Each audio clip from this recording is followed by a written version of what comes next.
Following that, we come to specification number 2, which states, investigate and describe the effects of temperature and pH on enzyme activity. Alright, before we get started with any of the practical stuff, there are a few safety things we need to go over. First off, always wear your eye protection. It's a simple step, but super important. Next, be careful with hydrogen peroxide. It can irritate or even burn your skin if it spills. And finally, take your time when working with hot water or a water bath. It's easy to get burned if you're not paying attention. For the first investigation, let's walk through the steps involved in extracting and testing an enzyme from living cells. In this experiment, the enzyme we're focusing on is catalase. That's the specific enzyme we'll be extracting. The substance it acts on, or its substrate, is hydrogen peroxide. Now, here's why this is important. In our bodies, some reactions naturally produce hydrogen peroxide. But it is toxic, it can be harmful to cells. That's where catalase comes in. It helps protect the body by breaking down hydrogen peroxide into harmless water and oxygen. We can show this reaction using a chemical equation, where 2 molecules of hydrogen peroxide are broken down by catalase into 2 molecules of water and 1 molecule of oxygen. To demonstrate this in the lab, let's walk through an experiment to understand how temperature affects the activity of the enzyme catalase.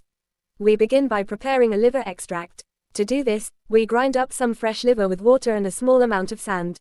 The sand helps break open the liver cells, allowing their contents, including catalase, to be released. Once the mixture is blended well, we filter it to separate out the solid bits. The liquid that comes through the filter is called the filtrate, and this contains the catalase enzyme. We now divide this filtrate into 2 test tubes, test tube A and test tube B. In test tube A, we add some hydrogen peroxide. If bubbles start to form, that tells us oxygen is being released. This bubbling is a sign that catalase is active. It's breaking down the hydrogen peroxide into water and oxygen gas. Now for test tube B, we take the same filtrate, but before adding the hydrogen peroxide, we boil it. Boiling denatures the catalase enzyme. It changes its shape so it no longer works. After cooling the boiled filtrate, we add hydrogen peroxide to it. This time, we notice either very little or no bubbling. That means the enzyme has been inactivated by heat.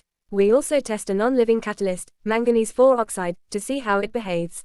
We mix it with water and add hydrogen peroxide. Just like with catalase, bubbling occurs, oxygen is being released. Then we boil the manganese 4 oxide and repeat the test. Surprisingly, it still works. This shows that inorganic catalysts aren't affected by heat in the same way enzymes are. To take it further, we repeat the same steps using potato tissue instead of liver. Potatoes also contain catalase, so this helps us compare enzyme activity between different sources. We can even test other plant tissues. By observing how much and how quickly the bubbling happens, we get an idea of how much catalase is present in each type of tissue. In the end, this experiment shows that temperature has a big effect on catalase activity. Heating the enzyme, like by boiling, destroys its function, because enzymes are sensitive to high temperatures. This is different from inorganic catalysts, which keep working even after being heated. So overall, catalase works best at normal temperatures, but gets denatured and stops working when exposed to too much heat.